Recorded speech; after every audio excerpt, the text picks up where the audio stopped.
Työllisyysrahasto on tärkeä osa suomalaista sosiaaliturvajärjestelmää. Tuomme turvaa työelämän muutoksissa.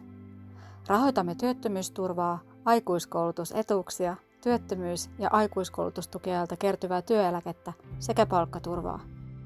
Työttömyysvakuutusmaksua maksavat työnantajat ja 17–64-vuotiaat palkansaajat.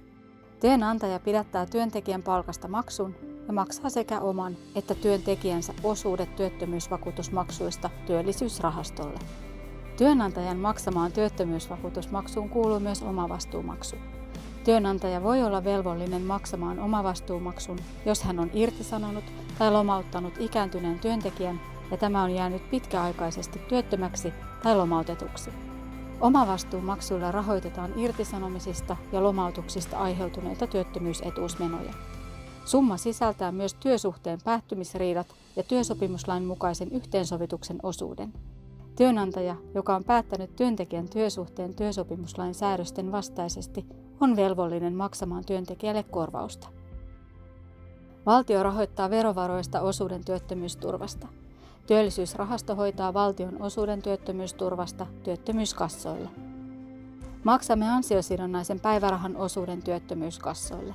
Palkansaajista 85% kuuluu työttömyyskassaan. Maksamme Kelalle rahoitusta perusturvaan niitä henkilöitä varten, jotka eivät kuulu työttömyyskassaan.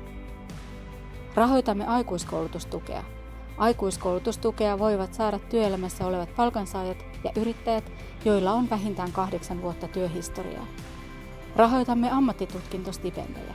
Ammattitutkintostipendi myönnetään ammatillisen tutkinnon suorittaville, joilla on vähintään 5 vuotta työhistoriaa tutkinnon suorittamiseen mennessä. Maksamme työttömyysturvan ja aikuiskoulutustuen ajalta kertyneen työeläkkeen Eläketurvakeskukselle ja Valtion eläkerahastolle. Maksamme palkkaturvan osuuden työ- ja elinkeinoministeriöön. Työntekijä voi saada palkkaturvaa, jos hänellä on palkkasaatavia, jotka johtuvat työnantajan maksukyvyttömyydestä. Rahoitamme koulutuskorvausta, jota työnantaja voi hakea työntekijöilleen järjestämästään koulutuksesta. Koulutuskorvaukseen ovat oikeutettuja työnantajat, jotka eivät voi vähentää koulutusmenoja verotuksessa. Esimerkiksi kunnat, seurakunnat, yhdistykset ja säätiöt voivat hakea koulutuskorvausta.